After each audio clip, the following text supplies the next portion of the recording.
Hello,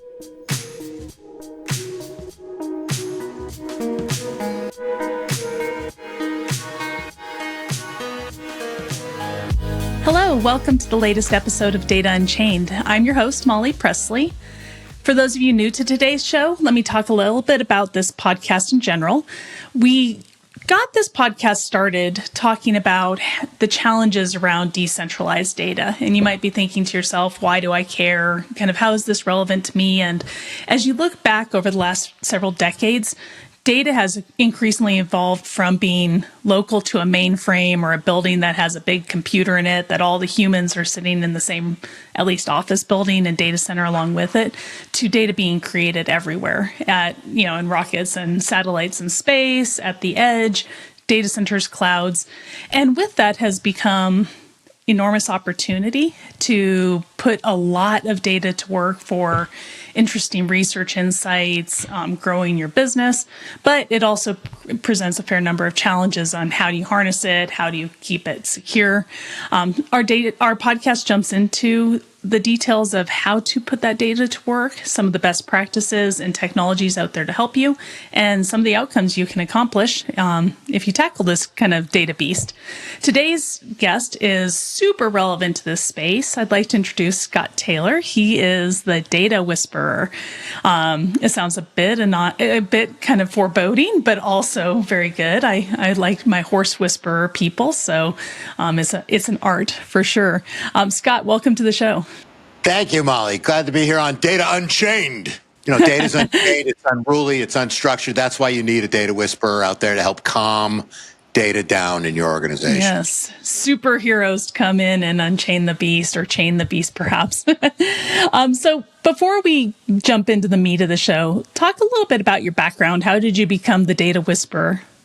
So I am, as I mentioned, go by that moniker, the data whisperer. And if you listen to me long enough, spoiler alert, you'll find out I don't do a whole lot of whispering. I'm out there yelling, telling, and selling about the power and value of proper data management. I've been in the enterprise data space for 30 years. I started in pre-2K at some iconic data brands like Nielsen, Dun & Bradstreet, WPP Kantar. So always on the supplier side, but I was fortunate enough to be able to talk to every kind of enterprise at every level of data maturity in every category all over the earth. So that'll limit my scope of experience a little bit, but began to try and help them with their foundational data problems, master data, reference data, metadata, all the highly structured content that fuels every type of enterprise activity is based on technology, and realized I was good at telling the story about why that work is particularly important.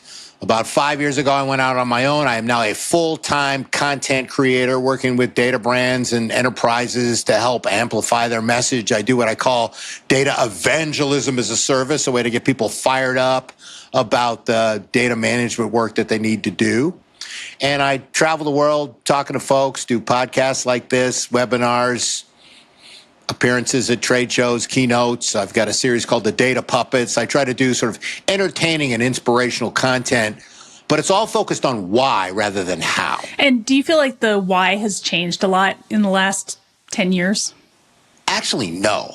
Great question, because the why should be based on the business objectives. And while individual business objectives may have changed from a data leader context, that's still the why. Why do you do what you do in data? Everything you do in data should enable the strategic intentions of your enterprise. Where's your company going? And why is using data going to help you get there? That hasn't changed. That intention hasn't changed. So the language will be different at every company. What a CEO wants might be articulated slightly different in one sector versus another sector, but enterprise data leaders have to focus on the business reasons they are using data and not the technical stuff. As fun, as exciting, and as sexy as it might be for folks who are in the data space, I never met a CEO or a CFO who cares about how you're going to do that stuff until they understand why it's important. So who's setting the why in the organization right now? maybe this is a nod to your Data Puppets characters, but there seems to be some new data titles evolving in organizations: data engineers, data scientists, data officers. Who's really leading that strategy of why? CDO, CDAO, CDAIO, and sometimes YO. Yeah, we love to just add more data titles, but the why of the company is still at the business side. That's where I think the why comes from. If you read your annual report, if you're a public company, or you listen to your strategy statements from your executive leadership, they're talking about why their company is valuable to the customers that they deal with. And that's where that why needs to be identified. That's the North Star. People talk about, well, we need a data strategy. Data strategy should be the business strategy. And do you find most of your folks their why is a business strategy around growth, making money, new products, or is it operational efficiencies? Where are you seeing that big focus? I've always identified 3 buckets, and part of what I do in my work is try to boil stuff down, just get it as simple as possible. Sometimes I do an exercise and I encourage people to do this. What's the fewest number of words you can use to describe something? So for me, there's 3 buckets of value where that why comes from. Grow, improve, and protect. Help grow the business, increase sales is a great example. Improve the business through, as you mentioned, operational efficiency. Protect the business, mitigate risk. Whatever you're doing in data should fall into one of those 3 buckets. And the beauty of data, one of the many beauties of data, is the right kind of structured, highly governed, well-stewarded content can do all 3 of those things at once with the same record, with the same file. They can enable growth initiatives, operational initiatives, risk initiatives by using the core of the same data. That's the really elegant opportunity that as data leaders we have if we can grab onto it and prove that to the organization, prove that to the stakeholders, prove that to the executive leadership. So is that kind of a good way, as you talk about data managers and how do they explain their data management strategy, their data management goals, is that a good way for them maybe to frame it in those 3 buckets? Or what do you feel managers are lacking in explaining their data management strategy? Short answer, yes, is a great way to frame it. It's simple, it's relatable, it has business terminology. If you want to talk to the business, you have to speak the language of your business. What happens is, and to do that, you need soft skills. The communication skills, the empathy skills, the understanding how to relate to people in a way that gets them to change their mind, change their perspective around things. To be great at data, however, you have to study the hard skills. So we're challenged in the data space to develop those soft skills because they're not part of the classic remit of a data leader or a data person, data practitioner, certainly. When you get to leadership, you want to be a leader, you got to communicate. I don't care what part of the organization you work in. So we have a couple of things going on that hamper our ability to communicate. One is we come from the hard skills, not the soft skills. And 2, other leaders in an organization who are competing for engagement, competing for funding, are actually inherently better storytellers than data people. Marketing people, they have to tell a story. That's what they do as a job, is tell a story. Salespeople, if the sales executives can't tell a story, they don't make quota. So being able to put a story together is important to them. That said, what's the number one advice I have for data leaders? Learn how to tell a story. Learn how to convey the benefits of what you have to offer. Learn how to put a business accessible narrative together that will speak to those constituencies that don't understand and frankly don't need to understand and certainly don't, in many cases, don't want to understand how you get it all done. It's good advice, and it seems challenging too. A lot of, I think, data people tend to be, the engineering technical types that are used to, being in their computer, in their spreadsheet, whatever it might be. And telling business storytelling is probably a bit of a stretch. Would you agree with that? Yeah, it's a big stretch. And yet it helps to evangelize the why of the work you're doing, the benefits of it, right? Absolutely. If you want, again, if what you aspire to do is be a leader of any sort, those communication skills are mandatory. And so what forum do you have for that as a data leader? Do you bring it to your cross-functional team meetings? I would suspect that most data people don't have access to the CEO to tell those stories. How do you see this working at a company? Do you advise companies of how to kind of create this conversation? Well, I would hope the CDO has access to the CEO and the board level and the C-suite to be able to convey those messages. I wrote a book called Telling Your Data Story, Data Storytelling for Data Management. It's nice. 99% buzzword free. I did not want to overpromise. But in it, there's a number of frameworks. One I call the 3 V's of data storytelling for data management. Obviously, a knowing wink to the 3 V's of big data. But instead of volume, velocity, variety, mine are vocabulary, voice, and vision. And a very simple framework that says, okay, vocabulary, get the words right. Don't use the technical buzzword gobbledygook. People don't care about it. Actually, stay away from the legacy terminology like data quality. That's a little counterintuitive. Data quality is important, but it doesn't sell. If data quality sold and was really seen as an important thing by executive leadership, we wouldn't be in a lot of the mess we're in today because people would have understood it and done it already. People understand product quality, fine, but data quality, again, there's no sizzle to it here. It's a pitch, the story you're putting together. The second V, which is voice, is just have a common approach to how you discuss this among your team and as they interact with other areas of the company. Put a little marketing program together, get a little creative around ways you can describe it. And then third is vision, and I've already mentioned this. Everything you do in data's got to enable a strategic intention of your enterprise. What's the vision of your company? What's the direction? What's the goal? And show how what you're doing in data will help the organization get there. So those 3 V's, vocabulary, the way you talk, or the words you use, voice, the way you talk, and vision, why it's important. Just simple things to keep in mind as you put that story together. I like that. That's some really good guidance. And it's not about the technology, but kind of how do you approach being understood and heard? That's awesome. So you were talking about it hasn't really changed that much, the data management, the why in the last couple of decades. And that made me take pause for a sec thinking, well, what about AI, agentic AI? And so I'm presuming your comment will be, that's a how, that's not a why.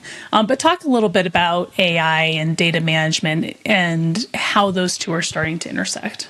They've always intersected. They've always been part of it. There's no AI without good data. There's no good AI without good data, period. And people miss that. And now because we're in this agentic AI world, which the hype of which I've never seen before, right? That just the hype and the buzz, it's just about as we thought big data was a big thing. We thought, enterprise system, this has blown it all out of proportion of anything we've experienced.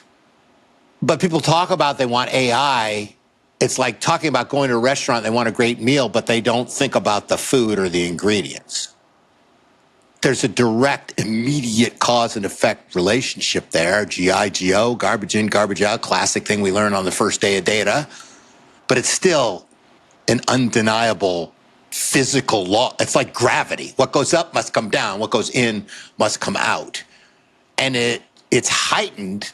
Again, I think the basic things haven't changed, but the context has gotten broader. The implications have gotten bigger and either more valuable or more disastrous, depending on how you look at it. So the magnitude has changed, but the basic stuff still kind of really feels like it's the same. But those two things have always been, and everything people have done in data or with technology, it's always been the same story. What you put into is what you get out of it. What you do in data management is what you're going to get out of business intelligence or analytics or AI or whatever we want to call it this week. But data management is macro trend agnostic. No matter what the newest, hottest, coolest, sexiest thing is, if it has to do with technology, technology, you need hardware, you need software, you need data. If you have data, you need data management. So I want to see if you've had a similar experience. I've lived more in the file, object, unstructured data world in my career. And as we started to have the advent of CDOs, I thought for my company, great, we should go talk to these CDOs. They're going to be super interested in my company's technology. And yet you go to a CDO summit and they're still very focused on their database data, their SAP, what they're putting into Tableau, and that unstructured data, everything else really wasn't under the purview. So it still felt like big data. It still felt like that kind of data lake world. And now as AI is coming about and is hungry for data and there's a need for more data sets, it seems like the CDO role is evolving. How do you see the CDO's role in the organization right now in doing previous, kind of the database data work and also getting ready for AI? It's still important to them. I mean, I'm not an organizational expert by any means, but you would think that the remit of a CDO is to handle the data part of their organization, no matter what those sources are, whether they're operational or analytical or external and third-party data or enriching data from other sources or unstructured data and so on. So I don't know if I've seen the same dynamic you have in terms of the maybe lack of interest in a certain type of data. It feels like, however, the priority is right. You got to get the operational stuff right. Do I have a customer master that people can trust? Do I have a standard set of hierarchies that sales and marketing can agree on? Do I have a list of categories in my organization that doesn't include, other and miscellaneous and all the other stuff that people tend to throw things into when they don't feel like doing the work to get it all categorized correctly? So feels like all those things are still there. And the CDO role isn't that old, if you think about it. No, it's not. It's quite new.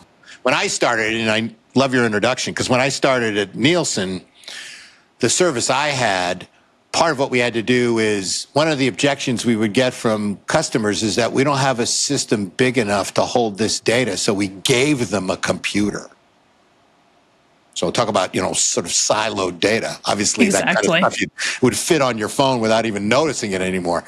And in a lot of ways, those intermediaries did a lot of work to help structure very unstructured data. So if you think of a company like Nielsen, either tracking TV ratings or the side I was on, which was the grocery transactional side, you've got all kinds of disparate systems. You've got multiple identifiers for products. You've got every manner of structure out there that they needed to take and harmonize and consolidate and put together in a way that can be aggregated up across different and disparate markets and retailers to give the packaged goods manufacturers a sense of what their activity was. And the similar type of things happening today on a much broader scale, but I guess I keep coming back to sort of the basics remain, the fundamentals remain the same. Yeah, that makes sense. So is there any other advice in the talks that you're giving and maybe some of the materials you're producing online on how to get ready for agentic AI? Nothing in specific to that, other than kind of, tongue-in-cheek stuff about how my current keynote, which you're welcome to bleep if you want, but it's called Data's the New Bullshit. Why the way we talk about data is holding the industry back on what you can do about it.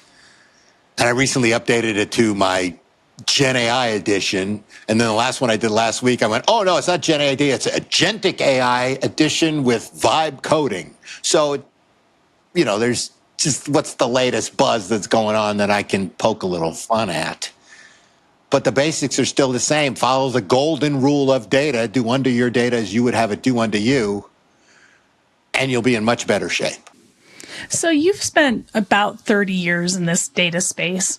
What has changed? I probably see more of what stayed the same than what's changed. Obviously, technology has changed. The access has changed. Mobile came around. People are always talking about how they had too much data. Again, back in that day where we had to give them a computer. They thought there was too much data. More data now than ever before. In fact, there's more data now than there was when I started to say there was more data now than ever before. There's even more data now. So Exactly. these It's not themes, going to change. That will continue. we keep hearing the same We stuff. need to store it. We need to use it, right? Now what do we do? So, what hasn't changed is, so I guess I'll do the reverse of that, because what hasn't changed is this quest to find business value. Is this focus on how we do stuff technically, and the pride we take in all of this technical activity, which is something to be proud of, but the business doesn't care.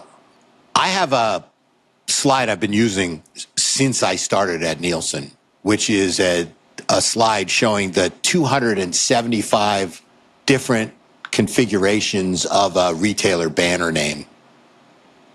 And it kills every time I use it in my speeches.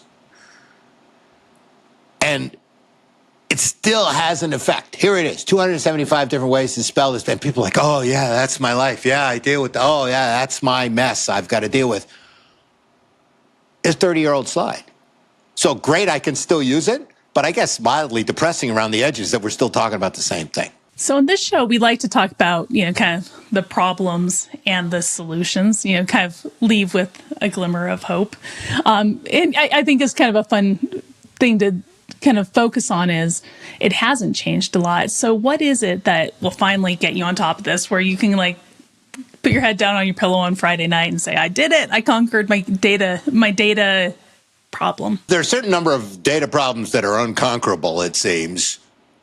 But having a standard in your organization, having stakeholder engagement based on people understanding why this is helping their part of the business, very specifically to their part of the business.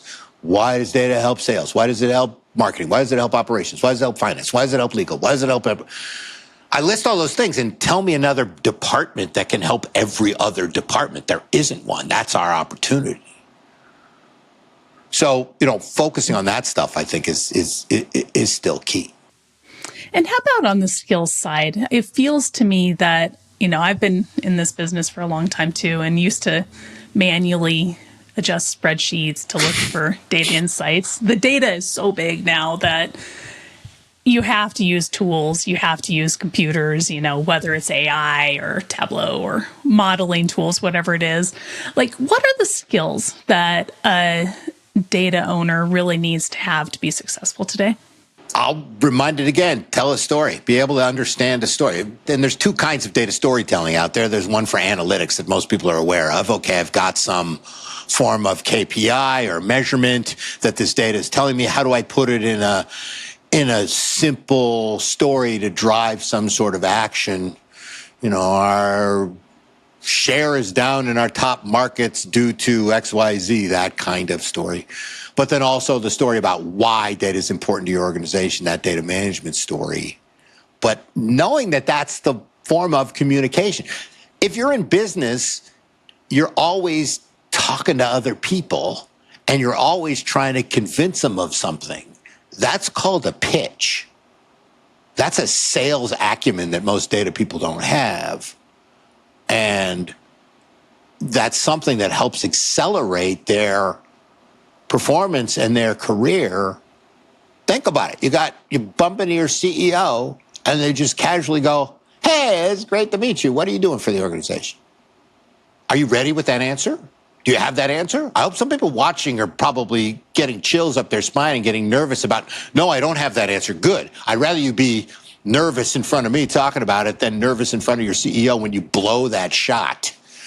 When they say just simply, what's your one sentence description of the value you're bringing? The answer is not, oh, I'm just implementing the latest analytics graph hub fabric mesh for the organization. Take a look at my data. That's not the answer. One of my favorite data scientists I've ever worked with, his name, we'll call him Tommy, and his name actually is Tommy. And, so it's a good name for him.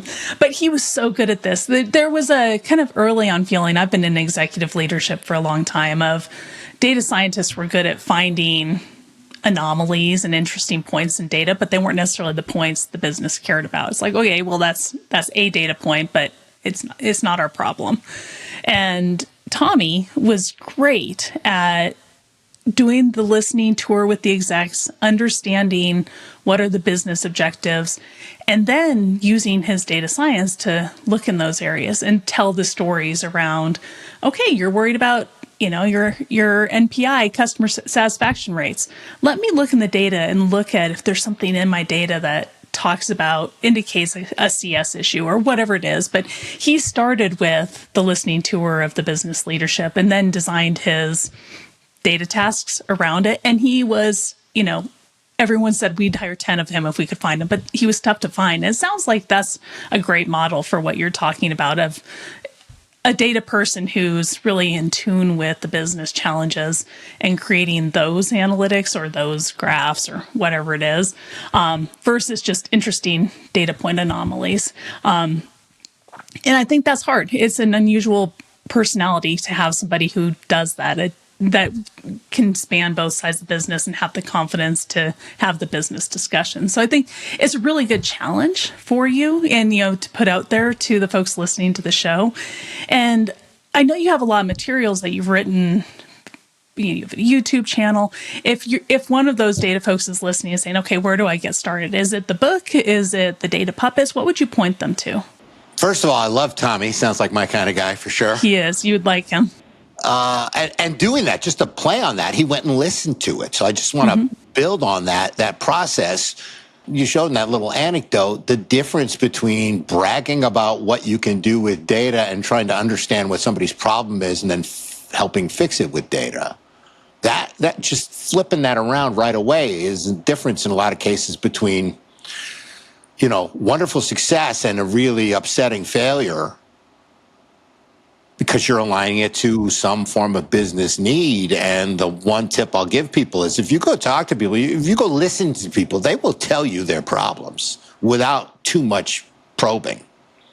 What's going on in your part of the business? Oh, what's really the hang up? Oh, gee, you know what a great response is after somebody said like 12 things is not to just rush in and wait for them to finish so you can say something that you've thought of last week. It's to just go, wow, tell me more about that. Yeah, and that makes sense. Just let it all out. You become therapeutic for them.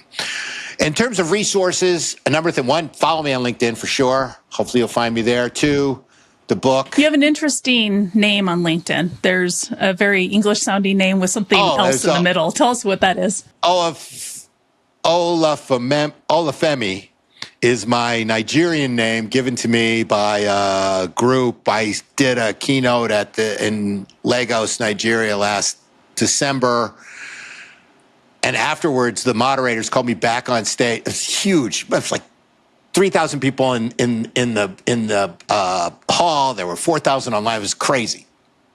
And then they go, oh, Scott really just embodies our spirit. We have to give him a proper Nigerian name. So they came up with Femi, and then I proved to them how committed I was. I changed it in LinkedIn that afternoon, and they were like, "Oh, that's cool." So that's Scott Olufemi Taylor. Yes. So I get but that. Don't try to spell it if you don't know Nigerian. The short version is Femi. So once a week, somebody writes me is like, "What's that name in there?" But otherwise, so I'm the only one. I'm the only one like that on LinkedIn. Also, as you mentioned a couple times, the data puppets, starring the CDO, the chief dog officer, the ITB who speaks only in buzzwords. They meet up with, they hire a consultant from Meow Kinsey who only cares about billing hours. It's a very relatable set of characters. And there's a bunch of episodes under the overarching plot of Journey to the Center of the Single Version of the Truth, the greatest data story ever told. So people seem to relate to these crazy, that sounds fun. I need to check that characters out. Here. It's a blast. But yeah, as you mentioned, the YouTube channel, LinkedIn, the book.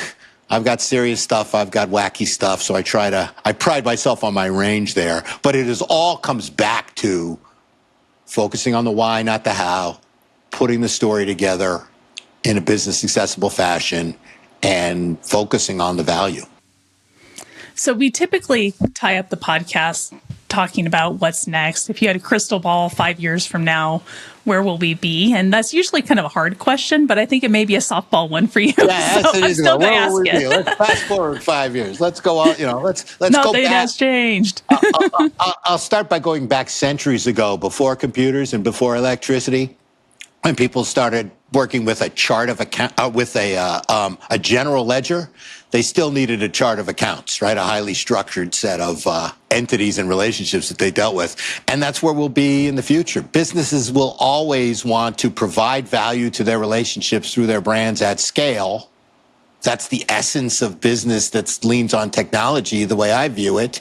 And that, I don't see how that's going to change. The ways you do it might change. The how you do it might change. The techniques will certainly develop and get bigger. But the core reason businesses are in business, I don't see how that's going to change. And the core reasons they need data to help do that are still going to be based on these foundational elements of, once you get the data better, there's better stuff going to happen for you.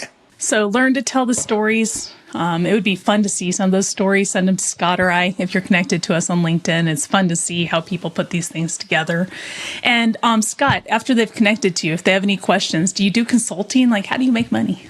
I make money by doing content. So no, I don't do individual consulting, but if you have an event you want me to speak at, if you have content you want me to help amplify, if you've got, I even did a commercial for a brand with the data puppets. That was a super fun project. But my revenue comes from technology brands as well as enterprises. So a lot of companies, if they're doing like a data day or a data town hall and they want a third-party speaker to come in, my consultative approach is to find out what the data objectives and the business objectives are of that organization and try and reconfigure those and tell them in a little more entertaining way, but align with what the data leaders want the rest of the organization to support, and do, as I said, that data evangelism as a service. So that's where my money comes from these days. Awesome. Well, thank you for taking time. Sure. Really, I'm having a ball with this, so there's no question. Well, thank you for taking time to jump on our show. I hope folks look at some of your materials, which I'm sure they will. We'll put some links to them in the show notes. And this has been a really great conversation. It was nice to meet you. Thank you, Molly. I had a ball as well. Thanks for having me.